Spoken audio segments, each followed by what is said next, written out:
നമ്മുടെ ഇന്ത്യൻ യുവത്വമൊക്കെ വിദേശ രാജ്യത്തേക്ക് ജോലി തേടി പോകുന്നതിന് പലപ്പോഴും വലിയ ടെൻഷനോടെയും അല്ലെങ്കിൽ കേരളവും ഇന്ത്യയൊക്കെ വൃദ്ധസദനമാകുന്ന ചിന്തകളോടെയൊക്കെയാണ് ആളുകൾ കാണാറുള്ളത്. എന്നാൽ അതിൻ്റെ യഥാർത്ഥ കാരണങ്ങളെപ്പറ്റി പലപ്പോഴും ചിന്തിക്കുകയോ വേണ്ട രീതിയിൽ അതിനൊരു മാറ്റം കൊണ്ടുവരിക അല്ലെങ്കിൽ അടിസ്ഥാനപരമായിട്ട് തിരുത്തേണ്ട കാര്യങ്ങൾ തിരുത്തിയുള്ള ഒരു മാറ്റത്തിനോ ആരും അല്ലെങ്കിൽ ഗവൺമെന്റുകളടക്കം ചിന്തിക്കാറ് പോലും ഇല്ലാത്തൊരു സാഹചര്യമാണുള്ളത്. ഇത് കേരളത്തിൽ മാത്രമല്ല, ഇന്ത്യയിലെ മുഴുവൻ വിഷയമാണ്. തൊഴിലില്ലായ്മ എന്നൊരു വിഷയം വരുമ്പോൾ ഒരുപാട് ആളുകൾ പറയുന്നത് പോലെ നമുക്ക് ചുറ്റും പണികളല്ലേ, എന്ത് ജോലിയും ചെയ്തുകൂടെ എന്നൊക്കെ ചോദിക്കുന്നിടത്ത് ചില പ്രശ്നങ്ങളുണ്ട്. ഈ എഡ്യൂക്കേറ്റഡ് അൺഎംപ്ലോയ്മെന്റ് എന്നൊക്കെ പറയുന്ന കാര്യത്തെ പറ്റിയുള്ള തെറ്റിദ്ധാരണ കൊണ്ടാണ് ഇങ്ങനെയൊക്കെ ഉണ്ടാവുന്നത്. ആളുകൾ ഇത്തരത്തിൽ പറയുന്നത് പോലെ അല്ലെങ്കിൽ ആളുകളെ ഇത്തരത്തിൽ നിർബന്ധിക്കുന്ന ഒരു അവസ്ഥയാണ്, അല്ലെങ്കിൽ പുറത്തേക്കൊക്കെ പോകാൻ വേണ്ടി നിർബന്ധിക്കുന്ന ഒരു അന്തരീക്ഷമാണ് നമ്മുടെ രാജ്യത്ത് ഉള്ളത്. ഒരു ഡ്രസ്സ് മേടിക്കാൻ ഏറ്റവും കുറഞ്ഞത് 1000 രൂപ ആകുന്ന സ്ഥലത്ത് അപ്പോൾ നിങ്ങൾ ചോദിക്കും 300 രൂപയുടെ ഡ്രസ്സ് വാങ്ങിയാൽ മതിയെന്ന്. പക്ഷെ പോട്ടെ, അങ്ങനെയുള്ള ഒരു നാട്ടിൽ നമുക്ക് കിട്ടുന്ന 1000ന്റെ 3-4 നോട്ടുകളൊക്കെയാണ്. ആ ശമ്പളം തന്നെ കിട്ടുമ്പോഴും പല ആളുകൾക്കും തൊഴിലില്ലായ്മ എന്ന് പറയുന്നൊരു കാര്യം വളരെ രൂക്ഷമായിട്ടാണ് ഉള്ളത്. അങ്ങനെ വളരെ രൂക്ഷമായിട്ടുള്ള തൊഴിലില്ലായ്മയിലൂടെയാണ് ഇന്ത്യയും കേരളവും കടന്നു പോകുന്നതെന്നാണ് പറയപ്പെടുന്നത്. കാരണം നമ്മൾ ഇന്ത്യയിൽ നടന്ന പല ഇൻസിഡന്റുകളും ഇതുമായി ബന്ധപ്പെട്ട് കണ്ടിട്ടുള്ളതാണ്. വളരെ ചെറിയ ഒഴിവുകളിലേക്ക്, ചെറിയ സാലറിയുടെ ഒഴിവുകളിലേക്ക് ആയിരക്കണക്കിന് ആളുകൾ റോഡുകളിൽ കാത്തു നിൽക്കുന്ന അവസ്ഥയൊക്കെ ഇന്ത്യയിൽ ഉണ്ടായിട്ടുള്ളതാണ്. കേന്ദ്ര സ്റ്റാറ്റിസ്റ്റിക്കൽ മന്ത്രാലയത്തിന്റെ വാർഷിക പീരിയോഡിക്കൽ ലേബർ ഫോഴ്സ് സർവേയിൽ പറയുന്ന അനുസരിച്ച് നമ്മുടെ ഇന്ത്യ മഹാരാജ്യത്ത് തൊഴിലില്ലായ്മയുടെ നിരക്ക് കഴിഞ്ഞ 2 വർഷമായി 3.2% തന്നെയായി തുടരുന്ന അവസ്ഥയാണുള്ളത്. ഇതിന്റെ ഒപ്പം തന്നെയാണ് കേരളത്തിലെയും സമീപ പ്രദേശങ്ങളുടെയും ഒക്കെ തൊഴിലാളികളുടെ തൊഴിലില്ലായ്മയുടെ നിരക്കും കൂടിക്കൊണ്ടോ അല്ലെങ്കിൽ വ്യത്യാസമില്ലാതെയൊക്കെയോ ഇങ്ങനെ നിലനിന്ന് പോകുന്നത്. കേരളത്തിൽ തൊഴിലില്ലായ്മയുടെ നിരക്ക് എടുക്കുകയാണെങ്കിൽ ഈ വർഷത്തേക്കൊരു നിരക്കെടുക്കുകയാണെങ്കിൽ വലിയ വർധനമാണ് ഉള്ളത്. 2022-23 ഒരു കാലഘട്ടമൊക്കെ എടുക്കുകയാണെങ്കിൽ തൊഴിലില്ലായ്മയുടെ നിരക്ക് എന്ന് പറയുന്നത് 7% ആണെങ്കിൽ ഈ വർഷമാകുമ്പോൾ 2023-24 വർഷമൊക്കെ ആകുമ്പോഴേക്കും 7 എന്നുള്ളത് 7.2% കൂടുകയാണ്. ഈ 0.2% എന്ന് പറയുന്നത് വളരെ വലിയൊരു ഭാഗം തന്നെയാണ്. എന്നാൽ നമ്മൾ മൊത്തത്തിൽ 2017 മുതൽ 2022 വരെയുള്ള കാലഘട്ടത്തിലൊരു ഇതാണ് എടുക്കുന്നതെങ്കിൽ തൊഴിലില്ലായ്മ കുറച്ച് കുറവാണ്, അല്ലെങ്കിൽ നിരക്ക് കുറവാണെന്ന് പറയാം. എന്നിരുന്നാൽ പോലും ഈ 2 വർഷവും അതിന് മുൻപത്തെ വർഷങ്ങളെ വെച്ച് നോക്കുമ്പോൾ തൊഴിലില്ലായ്മയുടെ ഒരു ഹൈപ്പ് ഉണ്ട്. അതായത് 2017-18 കാലഘട്ടങ്ങളിൽ 11.4% തൊഴിലില്ലായ്മ ഉണ്ടായിരുന്നത് എങ്കിൽ 2022 ആകുമ്പോഴേക്കും അത് 7% കുറയുന്നുണ്ട്. പക്ഷെ അറ്റ് ദ സെയിം ടൈം 2022-23 കാലഘട്ടങ്ങളെ അപേക്ഷിച്ച് നോക്കുകയാണെങ്കിൽ 2023-24 കാലഘട്ടം ആകുമ്പോഴേക്കും, അതായത് ഈ വർഷമൊക്കെ ആകുമ്പോഴേക്കും ആ കുറഞ്ഞതിൽ നിന്ന് തന്നെ ഒരു 2% വർധനവാണ് തൊഴിലില്ലായ്മയുടെ കാര്യത്തിൽ കേരളത്തിൽ ഉണ്ടായിട്ടുള്ളതെന്നാണ് പഠനം പറയുന്നത്. രാജ്യത്തെ മുഴുവൻ കണക്കെടുക്കുകയാണെങ്കിൽ ഗോവയ്ക്കാണ് തൊഴിലില്ലായ്മയുടെ നിരക്കിൽ ഉയർന്ന ഒരു സ്ഥാനമുള്ളത്. അപ്പൊ 1ാം സ്ഥാനം തൊഴിലില്ലായ്മയുടെ കാര്യത്തിൽ ഇന്ത്യയിൽ ഗോവയാണ്. 2ാം സ്ഥാനമാണ് നമ്മുടെ കേരളത്തിനുള്ളത്.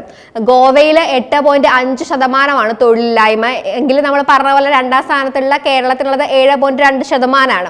പിന്നെ ഒരു കാര്യം എന്ന് പറയുന്നത് ഈ 15 വയസ്സ് മുതൽ 29 വയസ്സ് വരെയുള്ള ആളുകളെ എടുത്ത് നോക്കുകയാണെങ്കിൽ ഇത്തരം ആളുകളിൽ തൊഴിലില്ലായ്മയുടെ നിരക്ക് ഏറ്റവും കൂടുതലുള്ള സംസ്ഥാനമാണ് നമ്മുടെ ഈ കൊച്ചു കേരളം.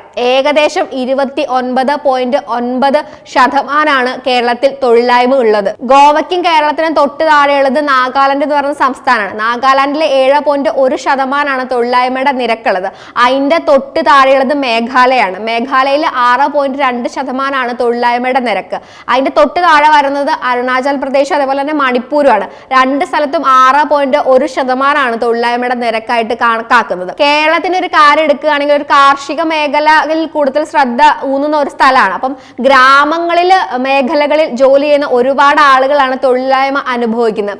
കേരളത്തിൽ 2023-24 തൊഴിലാളികളുടെ തൊഴിലില്ലായ്മയുടെ ഒരു കണക്കെടുക്കുകയാണെങ്കിൽ 12.1% ആളുകൾക്ക് തൊഴിലില്ലായ്മ അനുഭവിക്കേണ്ടി വരുന്നത്. അതായത് സ്ത്രീകളാണ്. അപ്പൊ 12.1% സ്ത്രീകൾക്ക് തൊഴിലില്ലായ്മ അനുഭവിക്കേണ്ടി വരുന്നുണ്ട് ഗ്രാമപ്രദേശങ്ങളിൽ.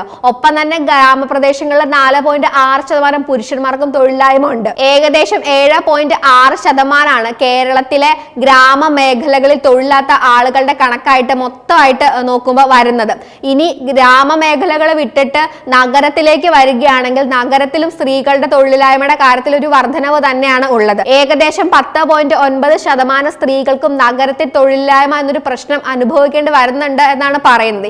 ഈ അർബൻ ഏരിയയിൽ തൊഴിലില്ലാത്ത പുരുഷന്മാരുടെ കണക്കെടുക്കുകയാണെങ്കിൽ ഏകദേശം 4.2% വരും അത്. അപ്പോൾ അത്രയും പെർസെൻറ്റേജ് ഓഫ് ആളുകൾക്ക് അവിടെ ആണുങ്ങൾക്ക് ജോലിയില്ല.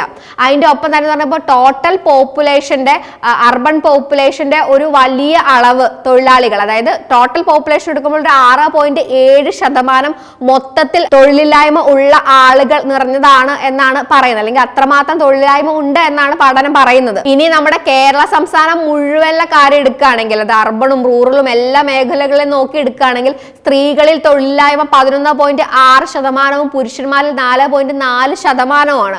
അങ്ങനെയാണ് നമ്മൾ ഈ തൊഴിലില്ലായ്മ എന്നൊരു കാര്യത്തിൽ, അല്ലെങ്കിൽ തൊഴിലില്ലായ്മയുടെ നിരക്കിന്റെ കാര്യത്തിലൊക്കെ 7.2% എന്ന ഒരു രീതിയിലേക്ക് ഉയർന്നു വരുന്നത്. ഇതിപ്പോ കേരളത്തിന്റെ കാര്യമാണെങ്കിൽ ഇന്ത്യയുടെ ഒരു കണക്കെടുക്കുകയാണെങ്കിൽ കഴിഞ്ഞ 2 വർഷമായിട്ട് 3.2% തന്നെയാണ് ഇന്ത്യയുടെ തൊഴിലില്ലായ്മ തുടർന്നു പോകുന്നത്.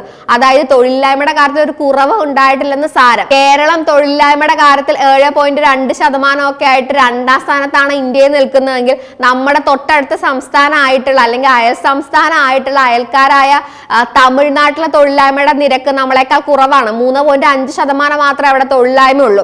കർണാടകയിലാണെങ്കിൽ 7% തൊഴിലില്ലായ്മയും ആന്ധ്രാപ്രദേശിൽ 4.1% തൊഴിലില്ലായ്മയാണ് കാണുന്നത്.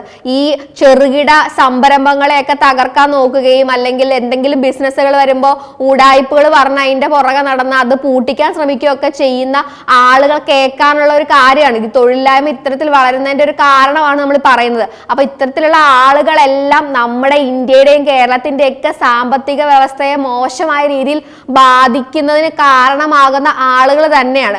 ഇത് ഇങ്ങനെ തുടർന്ന് തന്നെ പോവുകയാണെങ്കിൽ കുടിയേറ്റങ്ങളും കൊഴിഞ്ഞുപോക്കും നമ്മുടെ നാട്ടിൽ കൂടുമെന്നല്ലാതെ നമ്മുടെ ആളുകളെ അല്ലെങ്കിൽ നമ്മുടെ നാട്ടിൽ നിന്ന് ഒഴിവാക്കി വിടാം എന്നല്ലാതെ നമ്മുടെ നാട്ടിൽ തന്നെ ഈ ഒരു പ്രശ്നം പരിഹരിക്കുന്നതിനുള്ള ഒരു കാര്യവും ഉണ്ടാകില്ല എന്നൊരു ചിന്ത അല്ലെങ്കിൽ ഒരു തിരിച്ചറിവ് എല്ലാവർക്കും ഉണ്ടായിരിക്കുന്നത് നന്നായിരിക്കും. തൊഴിലില്ലായ്മ എന്നൊരു പ്രശ്നം ഉണ്ടാകുന്നത് ഒരു ദൂരവ്യാപകമായിട്ടുള്ള ഫലം രാജ്യത്തിന്റെ എൻഡയർ ആയിട്ടുള്ള ഡെവലപ്മെന്റിനെ ബാധിക്കുന്ന ഒരു കാര്യമായിട്ടാണ് വരാൻ പോകുന്നത്. ആ തിരിച്ചറിവ് ഉണ്ടായിരിക്കുമെന്ന് നമുക്ക് പ്രതീക്ഷിക്കാം.